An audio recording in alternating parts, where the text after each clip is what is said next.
But the first card that came up for you, Taurus, is the same as the Emperor card. It's called in this deck the Horned God.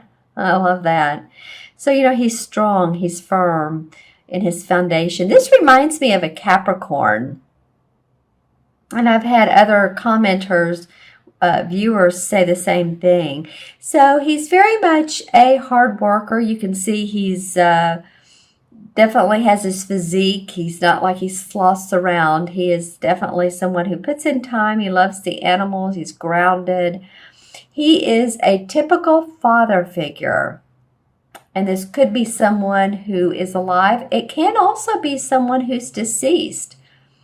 Maybe you've had a father or a father figure, someone who treated you that way or you had that relationship with, and they are in the spirit world. So they could be around you at this time, just supporting you, guiding you, someone you feel very close to. So just kind of watch out for that. And I say watch out, but just be aware.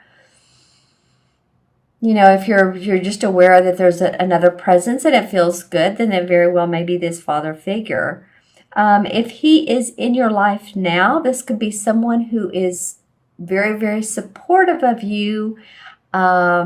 He very well could be an earth sign. I'm just feeling Capricorn, doesn't have to be, but it has those aspects of being able to make grounded decisions, helping you plan, helping you envision, helping you expand, helping you get paperwork done. This could be a woman, but usually it's a man. So this person shows up as first in your reading. Let me know who this is, Taurus. Of course, you're an earth sign. So I feel like it's someone in your life. I'm not really sure. I feel like it's you. But you know what? I'm going to ask my pendulum. I don't normally do this, but I'm very interested to see is the Horned God or the Emperor, is this Taurus themselves? Well, even though this person's very earthy, I do feel like this is someone in your life. Again, whether they're deceased or whether it could be a spouse. It could be that someone just feels very warm, protective, wants to help take care of you or give you good advice. All right. So when I ask my pendulum if this is someone, you taking on these aspects, it's like, no, not really. This is a person. Okay, so the next card that comes up is the same as the Fool card. And this particular deck calls it the Greensman. And the Fool card is about naivety,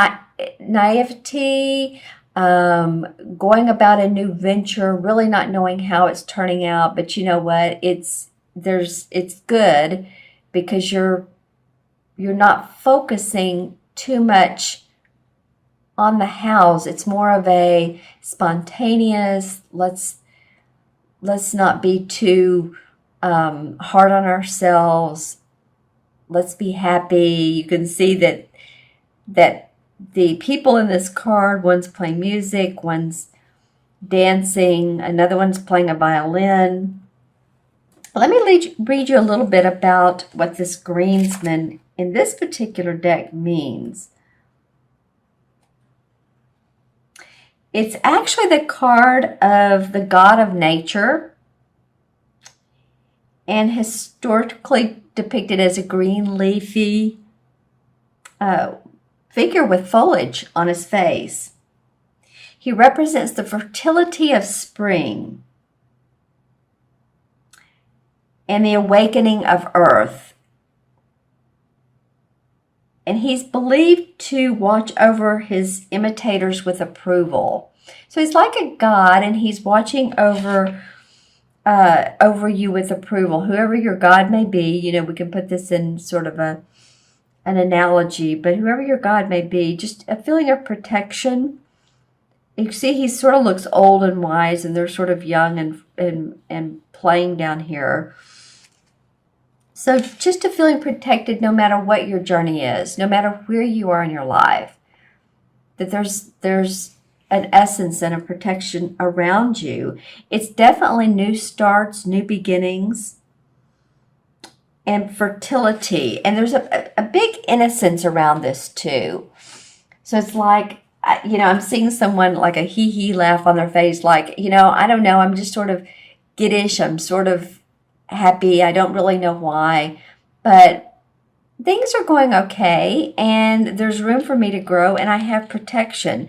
So any of you are all that are starting new ventures, you may have the protection of this person here, because he's facing this guy, and then you have it's interesting that both of these are called godlike figures in this deck. But this godlike figure is also protecting you. So feeling like, Taurus, that you have a lot of protection, spiritual protection with you in December. At least, the mid part and moving on. So, yay, go for it. Lots of nature. The dog is very happy playing. These two cards are very similar in the essence of, both these guys don't have on shirts and pants, so they're willing to bear all. They're willing to go the distance. They're willing to be there for someone. No pretense. I guess that's what I mean. No pretense. It's unconditional love. All right. So your next card, your third card, Taurus, is the Four of Pentacles.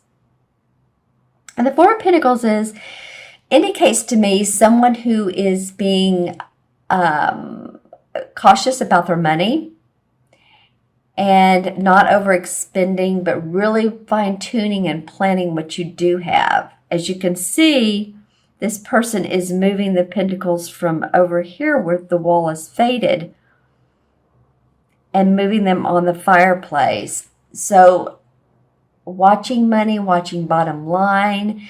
If you owe people money, if you owe creditors, if you owe, bank loans, car loans, even your rent, whatever you're doing, it feels like you really are taking a look at the bottom line and how can you make it last longer. It is about making it grow, but it's really focusing on what you do have, what you know is coming in, and not wanting to give up any more than you have to. I mean, hey, it is around the holidays, and this might be the caution for this card is, just don't overspend. Hey, Christmas is a happy time. Or Hanukkah, or, like I said, whatever you celebrate. And it might just be a lovely, nice gift for everyone that you celebrate, or something you make. But I'm feeling like the caution is not to overspend, and that, you're pretty grounded, Taurus, but also you do like luxury. Taurans like luxury. So, maybe if it's okay with your inner self and your psyche not to spend too much during this month of December, you may not want to, because you may have, people knocking at your door, not literally, but figuratively, or calling, and you owe money. And so, balance your, I want to say your checkbook, that's old saying, but balance your money, balance the bottom line. Make sure that you are starting in January feeling like you're not overwhelmed by credit card bills, over expenditures. Okay? And then the last card to come up is the Eight of Cups. And this is a life-changing card. This is about moving past difficulties and moving into a new arena. Ready to move on. And a lot of times this is really physically moving, or this is in your heart, because it is the cup cards. It says chalices, but chalices are cups. And as you can see, this guy has his hand on his chin. He's not a young guy, so he has a lot of experience in the matters of the heart, the matters of home, the matters of even his work, because actually this reminds me of a wand, and the wand is about our work. So to me, when I see this card, I always look at both the cups and the wand. So it reminds me of both matters, like I said, matters of the heart and the work that we do in life. So you can see he's moving on. He does have plans, but he doesn't always know how those plans are going to turn out. So for instance, say you've moved into a new job and you're, still in, probation time, or you're just starting a new job. I know a lot of people who have changed employment. And it's like, I don't know where I'm going, but exactly how this is going to turn out. I may become a manager. I may go into management. I may stay with my current position. But there's definitely opportunity surrounding this card. Like I said, this is a life-changing card. Life is calling you out to move on. Just move past hard feelings or heartbreak feelings, I guess.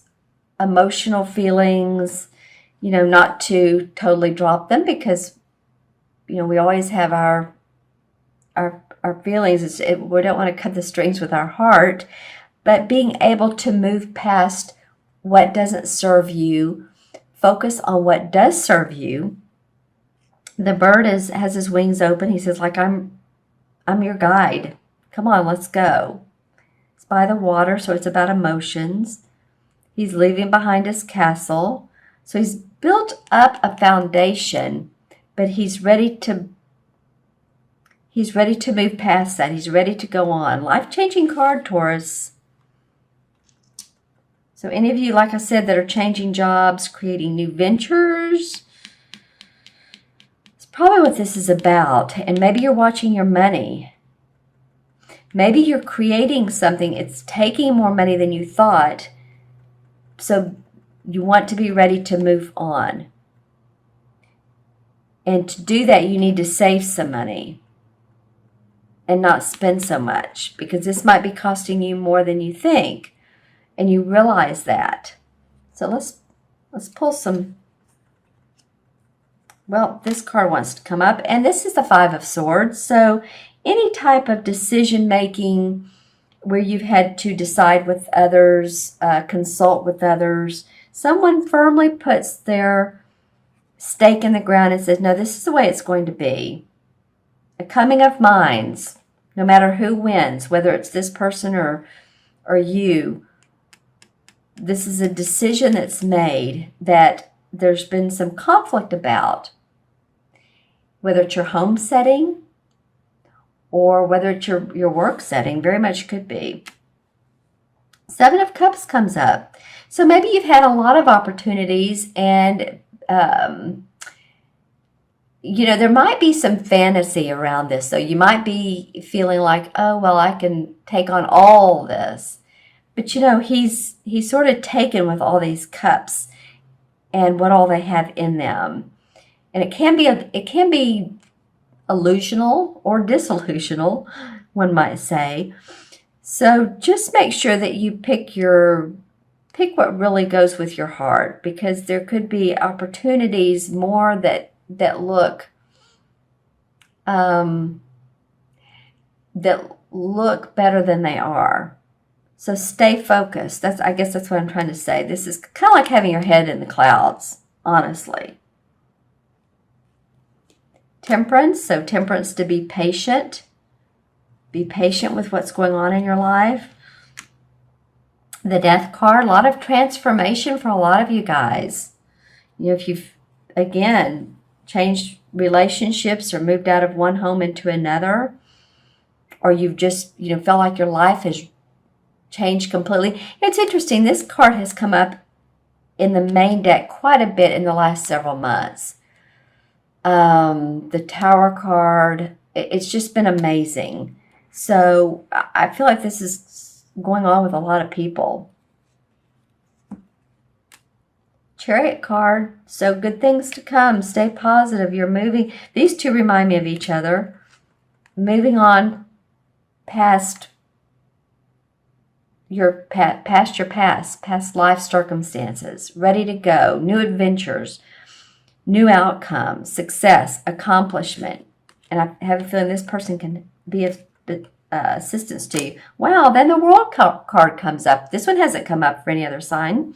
The World is the last card of the major arcana. This is enlightenment, accomplishment, seeing joy around what all you're doing in life. Your business, your work is coming together. You're feeling great. Has the boar and has the lion, the eagle, the man. So then has the woman has her wand, and she's very, this wreath always reminds me of success. So, the story goes with the major arcana, starts with the Fool, which is actually this card. I don't know where I'm going, but it can turn into the last card, which is the World. Okay, now the World is like, okay, now I see what it's all been about. Now I see why I've gone through this transformation and this change, is because I needed to. I needed to get to the place of who I am, where I need to be in life, where I need to be physically in life, and who I need to physically be with, because I am growing and I see the light. All right. Do we want to choose another, or was that just too good to land? Well, let's just do one more. The Knight of Pentacles comes up. So this is someone who's an earth sign. Could be you. That definitely could be you. The Knight of Pentacles is not the master like the king, and not the page like or not the newbie like the page. But he's still working with his money. He could be warm and generous, but he's ready to take on more. He's ready to take on more when it's good timing. So, and that time will come up. It's not just about your work, though. It is about your property, your home, what you love in life. Okay, Taurus, so I'm going to add these up for you. This is 4, because this is 0. 4 and 4 is 8, and 8 is 16. Interesting. Lots of 4s and 8s. So you all stay grounded this month. 4 is about grounding and being practical and watching the bottom line. And 8 is about manifesting. So let's see. And then this adds up to 7. So 7 in traditional tarot is the Chariot card. So, and the Chariot card is, again, very similar. There's a couple cards that are similar to this 8 of Chalices. This is about moving past what's been kept in your heart, whether it's love or whether it's job, but you're moving past it. The Chariot cards, you know what? You did get that a minute ago, didn't you? Yeah, and one of your, one of your clarification cards. So this is indicating, it's a major arcana that, pay attention to support around you, fatherly support, watch your money, be open to new ventures because you're being supported, and you can move on with success and victory.